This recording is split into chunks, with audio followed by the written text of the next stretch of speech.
और बिहार के मुख्यमंत्री नीतीश कुमार दिल्ली दौरे पर थे। हम सभी देख रहे थे, 3 दिन से विपक्ष के तमाम नेताओं से उन्होंने मुलाकात की है और यही वजह है कि पटना लौटने से पहले नीतीश कुमार ने ये कहा है, ये दावा किया है कि 2024 की जंग के लिए वो थर्ड फ्रंट नहीं बल्कि मेन फ्रंट बनाना चाहते हैं। नीतीश की अगर माने तो उनकी कोशिश रंग ला रही है, लेकिन बीजेपी नीतीश के दिल्ली दौरे को सियासी पर्यटन बता रही है। तो विपक्षी एकता और थर्ड फ्रंट के बीच में एक बारीक अंतर है, ये लोग को कंफ्यूजन है, तो क्या ये कंफ्यूजन दूर होगा? नहीं, ये तो हम सबको, कोई भी बोलता है थर्ड फ्रंट, तो हमने कहा कि भाई मेन फ्रंट बनना, थर्ड फ्रंट नहीं। अगर बनना है तो मेन फ्रंट बनेगा, थर्ड फ्रंट नहीं।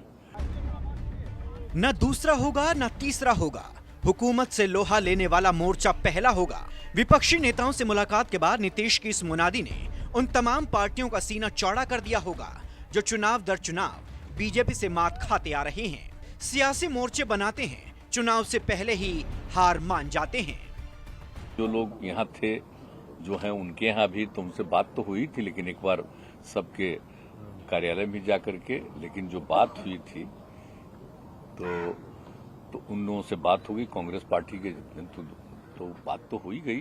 और फिर मैडम आएंगी, बाहर हैं, तो उसके बाद जब आ जाएंगी तो एक बार आकर के उनसे भी मिल लेंगे।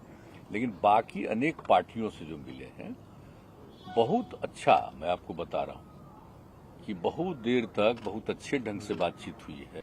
सभी पार्टियों के प्रधानों से मुलाकात ने नीतीश कुमार को निजी तौर पर मजबूत कर दिया है। हालांकि प्रधानमंत्री के चेहरे पर अब भी तमाम अगर मगर बाकी हैं, लेकिन अरविंद केजरीवाल और ममता बनर्जी सरीखे सियासतदान भी लाल किले पर नजर टिकाए हुए हैं। लेकिन तजुर्बे के धनी नीतीश कुमार ने बड़ी चालाकी के साथ चेहरे का सवाल पीछे कर दिया है। देश की मौजूदा हुकूमत पर हमले की रफ्तार बढ़ा दी है। एक बात तो हम आपको बता देते हैं, आप जरा देख लीजिए कि कौन सा काम हो रहा है। अगर आप देखिएगा कि काम किए, तो जब बीजेपी और उस सब के साथ हम लोग थे, जो एनडीए बना था, तो श्रद्धेय अटल बिहारी वाजपेयी थे। आप जरा याद करिए कि 6 साल में उनके कार्यकाल में कितना काम हुआ, और अभी है कार्यकाल, कोई नया काम कुछ हुआ है? बिहार में बीजेपी को सत्ता के सिंहासन से धकेल बाहर करने वाले नीतीश कुमार ने उन विपक्षी नेताओं के मन में भी जगह बना ली है जो कल तक उन्हें पलटूराम कहकर पुकारते थे। लेकिन नीतीश जानते हैं कि जब भी चेहरे का जिक्र आएगा, शासन काल में हुआ काम भी याद किया जाएगा। सिर्फ बोलते रहते हैं बिना मतलब का, इस सब के खिलाफ रहने का, तो ये सब कोई काम है? अब पता नहीं है। आज जब शुरू में भी साथ थे तो जरा सा 1 मिनट के लिए भी जो हम कहते थे उसके अलग रहते थे। आज जो दोबारा आए हैं तो जो भी हम कहते थे वही न करते थे। बिहार में सियासी परिवर्तन कर दिल्ली कूच करने वाले नीतीश पर बीजेपी पहले से ही भन्नाई हुई है। बिहार की सियासत में नई शुरुआत करने वाले भी इस परिवर्तन को भाव देने को तैयार नहीं, लेकिन नीतीश को उन बयानों की परवाह नहीं, चाहे बीजेपी के बयान वीर हों या फिर फिलहाल उन्हीं की जुबान में बात कर रहे प्रशांत किशोर। अगर ऐसा जो भी लोग सोचेंगे कि किसको बनाना बनाएंगे, हमको नहीं, हमारे मतलब से जिनको भी कुछ भी करना, हमको ही सब नहीं, हमारा बस एक ही है, सब लोगों को एक करना। तो ये सब तो होगा, तभी तो बात शुरू हुई है। मतलब एक समझ लीजिए, हम एक ही बात कह देते हैं कि तुरंत थोड़ी कुछ होता है। जब बात शुरू होती है तो कुछ समय में आपसी सहमति होते जरूर बन जाएगा। दिल्ली दौरे के तीसरे दिन नीतीश कुमार ने मराठा क्षत्रप से मुलाकात की, देर तक बात की। हालांकि पूरा मजमून सामने नहीं आया, लेकिन सुशासन बाबू ने दावा किया कि अगर वो हो गया जैसा उनकी चाहत है तो देश की भलाई तय है। हम कर नहीं रहे हैं देश का, ऐसे ही अपना खाली पूरे देश पर कब्जा करने का ही इसका चल रहा है। तो इसलिए एकजुट होना बहुत जरूरी है।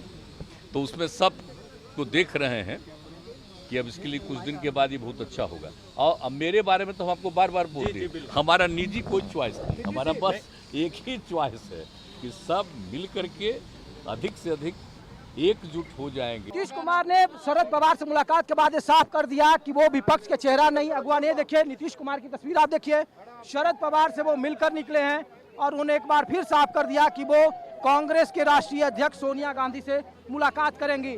बहुत सारे नेताओं से उनकी मुलाकात हो गई और सब लोगों का मानना है कि विपक्ष एक हो, एकजुट हो।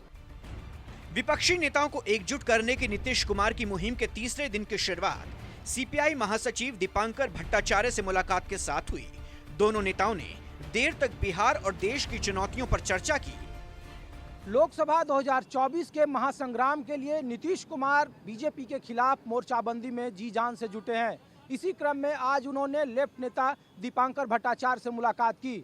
मुलाकात के बाद ये साफ हो गया कि विपक्ष को चेहरे की जरूरत नहीं बल्कि विपक्षी एकता की जरूरत है। मुलाकात के बाद नीतीश ने चेहरे के जिक्र को गैर जरूरी बताया तो दीपांकर भट्टाचार्य ने दावा किया कि बिहार का फॉर्मूला देश पर भी लागू होगा। तो सब कैसे जोड़ेंगे सर? अलग अलग जो ठीक है, वो तो एक सबसे बात हो रही है। आप थोड़ा समय का इंतजार करिए ना। आप एक बात अच्छा ही होने वाला है।